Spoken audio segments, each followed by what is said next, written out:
I wanted to sort of pose a question to you guys. I don't know how many horror stories you've read, Mm-hmm. Red? but yeah. So I mean, obviously the way in which you consumed horror media back in the old days was via books. Yes. Yeah. But then the movie came along, the Okay. film, right? The picture. Mm-hmm.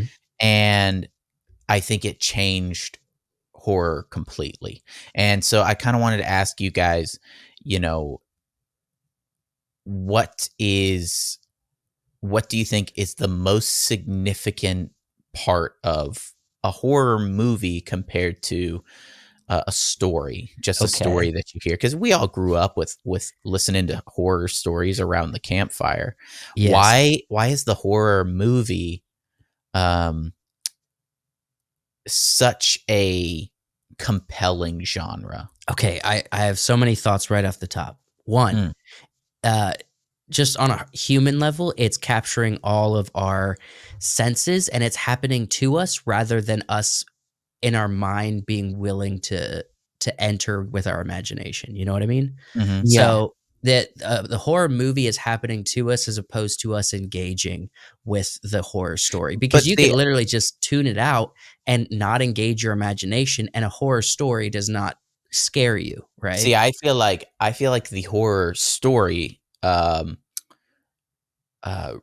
if told correctly, sticks in your brain and actually makes you feel horrified of the things in the dark, right? So Mhm. you're saying what's better, the book or a movie Well, adaptation? I'm not necessarily saying what's better. I'm saying what are the big differences? Because, like I said, I think the story itself, when you read a really good horror story, because you have to imagine it, Mhm. Mhm. it forces you, the reader or the listener, to imagine the horror, Yeah. right?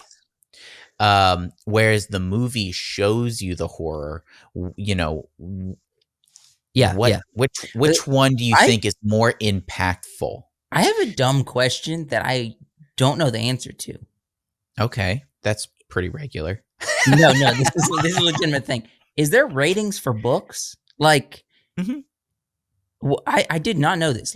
Yeah. We've got R because there's a lot of you're not visually seeing the Oh, horror oh, or the oh. nudity, but it's like we're gonna be talking about this in the book, and you know that's in the They book. It's have So ratings that are based on age requirement it's a little bit looser, but you can because you can't can mandate it. Anyone can pick yeah, the book, right? yeah. oh sure, I mean you're just reading it, not visually seeing it, but that could be a thing. Lots of horror books often have a almost a disclaimer up front that's like, here, there's going to be descriptions of horrifying things But involved. no actual ratings. Not really. I don't think so. Interesting. We should create that. We should look it up, definitely. But We it's should create a rating for like a mature rating for I Sure. books. I mean, I think there probably is one already, but Hmm. it's a much looser structure than with movies. So I went through. I just grabbed a couple of horror movies that came from books. Jaws, for example. I Mhm. think people said that the book Mhm. was bad, or Uh-huh. like the story, whatever book it came from, was bad, and then Spielberg really amped it up into like an incredible horror movie. Right. Well, for this specifically, it's not about the actually seeing the horror. Yes, you do see a Mhm. little bit of the horror, and that solidifies your you being scared. But it's about this movie perfected the anticipation, if that makes sense, because it's like the camera going in the water. And it's like, is this a shark or not a shark? And Yeah, that is what makes it scary, not so much seeing the horror on and screen. kind of just knowing that the shark is in the water, even Mhm. when you're on land and perfectly safe. The Right. shark being in the water is scary, and I think that's what he executed very well on. Yeah. That I think a is movie like this would do much better than a book. It's harder to do that in a book. Here, I hear me don't out. It would be as good if somebody else did it. Steven Spielberg hit the nail on the head with this movie. Mhm. Go ahead. So kind of what I was saying before, there's an element of control when you're reading versus when you're watching. All right. So when you're reading, things are going to happen that you don't want to happen, right? Mhm. But you have to stay engaged in order for you to really feel the impact of the horror or the fright, I guess. Right. With movies, it's kind of hijacking your senses, all right? Mhm. Once you've started down the road of a movie, the opening, it hijacks your senses to where you are out of control. You're locked in and you are going to experience visually, auditorily, emotionally, all of the horrible things that awaits you in this movie. You know what I Mhm. mean? And all your senses are capturing it. And so So I have a hypothesis that is sort of when you read a book or listen to a story, um, you have to imagine the horror, and if you come away from that story horrified, it did its job, or right. unsettled, or right, and it'll stick with you, and you think about it afterwards. That's kind of the point, is you're thinking about it afterwards. I think a good horror movie does the same thing visually. Yes. And visually is another layer that, because in our mind's eye, it's limited by your ability to have an imaginative Hmm. spirit. So people that are very imaginative are going to be heavily impacted by horror Did you books. guys ever read? Did you guys ever read any horror stories growing up? I did, and actually one sticks with me. So it was kind of like teen horror, and it was Hmm. actually done by Frank Peretti, who's a Christian horror writer, right? Yeah. Yeah. Um, I read these. What was it? There was these two books. One, I actually have an example of what I'm actually saying. That he did these two books that were kind of like two kids and like their dad. It was kind of Indiana Jones archaeology kind of style, Yeah. right? Yeah. I remember those Um, books. and I read one. Well, I started reading one that was called, um, let's see, The Door in the Dragon's Throat. All right. You have it pulled up? I just have his books pulled up so I know the names of them. Can Um, can you show us the screen? I'm Yeah. so curious of Yeah. Okay, to look at so the artwork for this. The Door in the Dragon's Throat. Yeah. That didn't take me to that, whatever that was. But so it's this book right here. It's kind of small on the screen. Yeah, can you just zoom in on your screen? No, I So we don't can- have freaking. You're, No, oh, Yeah, we you're got not it. on your We laptop. got you the got it. idea. Look, I thought so it'd be- this Right there. one, You can look it up for yourself. this one, I did not engage my imagination. Okay. Hmm. Mm. In the same series. And so I wasn't very frightened, but everyone that read this that I knew said this is the most scary of all these series, right? Mhm. The Right. Door in the Dragon's Throat. I did, however, engage my imagination for this one. Yeah. The Tomb of Anak, right? And it was very scary. I think about it constantly, all right? Not constantly. If I'm talking about when you said horror books that you've read, I thought this one, all right? Yeah. Joseph's like, he's like checking under his bed. The tomb. He's still scared of the book. All right, so this one's considered less frightening than The Door to the Dragon's Throat, right? But this is the one I engaged my imagination in, okay? Mhm. Yeah. This one, I don't even think I think I got half or like 3/4 of the way through the book and stopped because I literally, again, it's like I wasn't quite getting there. And I think I was reading it because I was like, I want to experience the most scary version of these, right? Mhm. And I was probably like 12 or 13 when I was reading these, right? Yeah. And I just wasn't getting it. And maybe there was the aspect of my expectations coming into it. We've talked last week on my ability to comprehend and everything. And so that probably plays a part of it.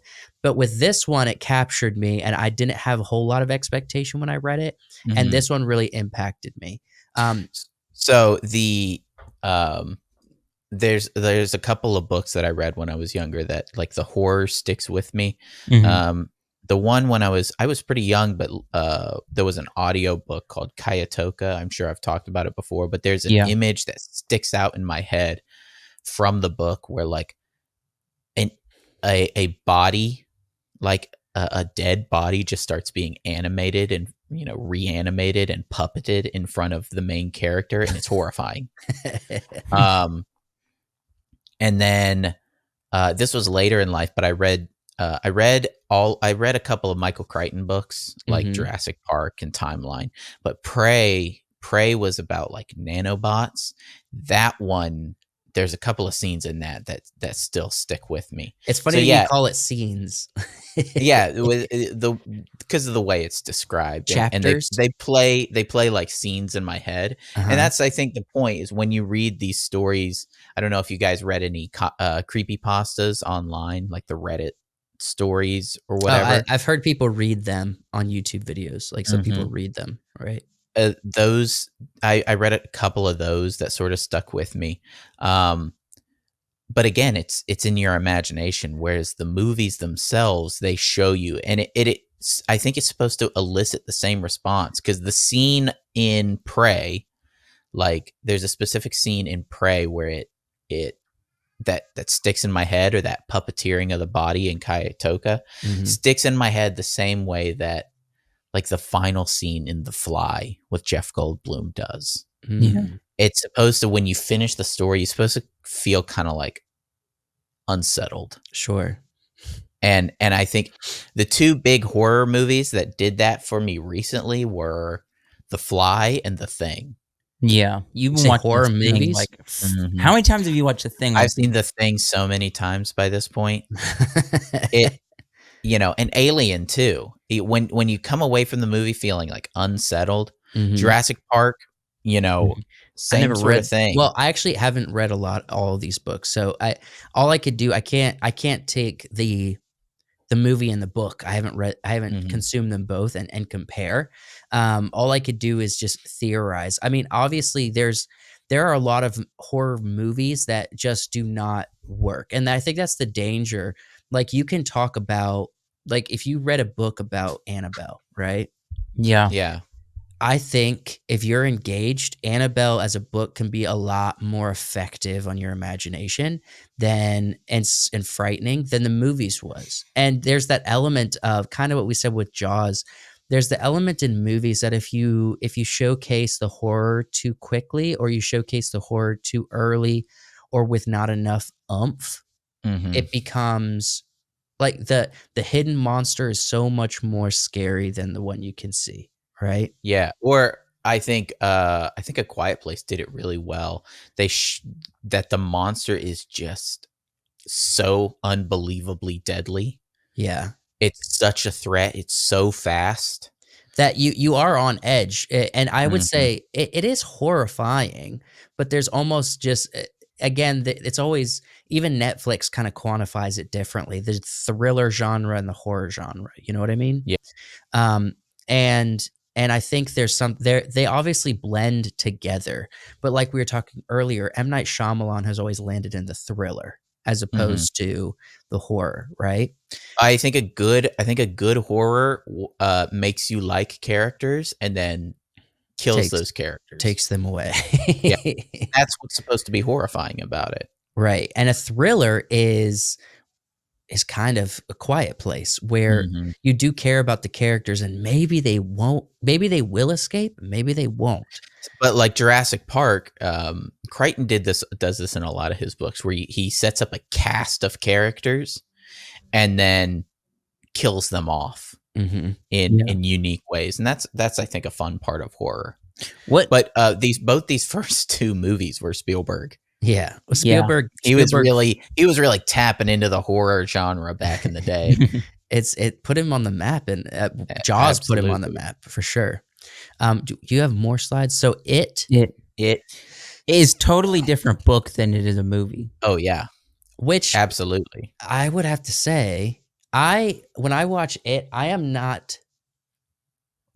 am more and probably because I didn't watch this young, Mhm. maybe I'm a bit desensitized, but when I watch both of the It movies, I'm not scared at all. Right. I am, however, impressed cinematically and visually But and everything that they're doing with it. The is modern ones, obviously. what's his name? Is it Bill Skarsgård or who's the Yeah, Skarsgård that plays Bill, yeah. Bill Skarsgård scares me as a human more than Pennywise does. That he does as the Pennywise, the See, Yeah, clown. and this one, I think people remember it for the movies.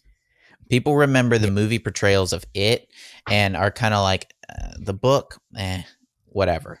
There's a lot of weirdness to the book, right? Yeah, but it's the movies for these ones that do the trick. Which and then the I think, first one really does a better job than the second one. The first one, because Mhm. the second one's about adults interacting Right. with this. The innocence of the children is what makes the first one so creepy and so I threatening. just listened to a story recently, playing off that the innocence of the children. Mhm. Like Yeah. the first couple parts of the book was it's children, and then later it does a time jump to when they're teenagers. But the eeriness of everything when they were kids, um, that set up how everything played out. Mhm. Yeah. Have you guys seen the original It movie with Tim Curry? Nah, just clips. Yeah, a lot of clips. A lot of clips. I would love to go back and watch those because Tim Curry's an interesting dude, and I just want to see him play Pennywise. I've never seen it. This is more just a critique of the story and the film side of it. But like Mhm. with the It movies, I think the thing that the audience finds so frightening is the clown, right? Is Pennywise. Mhm. However, the story is about it becoming the embodiment of your fear, right? Yeah. Mhm. And Isn't it like so an alien essentially? it's like Yeah. a demon from another planet kind of Yeah. thing. The choice of like the personalized embodiment is Pennywise the clown, but it becomes multiple versions of fear for whoever it's interacting with. Mhm. It's kind of Um, like a boggart or whatever from Harry Potter. right. And so that Uh, I will say this, because they're trying to create the story, they're developing these characters and what they're afraid of, it becomes kind of not hokey, it just doesn't become frightening. So when it becomes the Mhm. embodiment of the young girl's abusive father, right? That Mhm. all of a sudden you're not as frightened of it anymore. You know what I Right. mean? Because So it's not personalized to you. it's not personalized to you, but they have to do it for the character development, but then you lose the fear side of it. Mm. Sure. I think a good horror story, if you set up your characters really well and their fears really well, and you get the audience really invested in the characters, then the things that they are scared of, you will be scared of. Yeah. That's true. Was I it? don't feel like the story did that for me, the film, but it's might have for other people. Was But this like the other slide? Because I wanna talk about another story. I don't want to cut us short, but I want there to. is one more, but like just real quick, capitalizing on that idea of setting up the what people are scared of. Jurassic Park does a really great job of setting up the danger of the raptors Oh yeah. Yeah. from the very beginning. You see the guy get pulled in, you hear the noises. Alan Grant is a raptor expert. He knows how dangerous they are in theory. Yeah. And then they introduce Muldoon, who's like, I think they should all be killed. Yeah. Right? They set it up so well that by the time the the electric fences are down and the raptors are loose, you know that you should be scared. What's Yes. the what's Because the no one line that- wants to get eaten. Everyone What's- can sympathize with the idea of not Mhm. wanting to be eaten by a monster. What's the line that Muldoon says when he's holding up the gun? What's the famous line he says? What is it? Uh, Clever girl. Clever girl. we're being hunted. I love that line. Really quickly, another Stephen King story book adaptation movie is that does not get any appreciation, but I love it and I watched it recently. Is Secret Window with Johnny Depp. Oh yeah. Was that Stephen King? That's another Stephen King Yeah. story he wrote back in the 90s, and they added Good one. They made a The movie Shining, adaptation. too. Yeah, The Mhm. Shining gets all the love. It The they Shining, does. yeah, that's why I didn't include it here. But the Shining book and the Shining movie both leave you, by the end, both leave you coming away horrified in very different ways.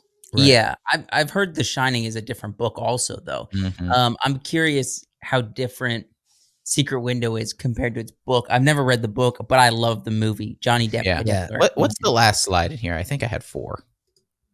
Dracula. Oh yeah. So I used this movie It's an because it awesome was the poster. one I could think. Yeah, it is a really cool poster. It's almost Batman-esque. Mhm.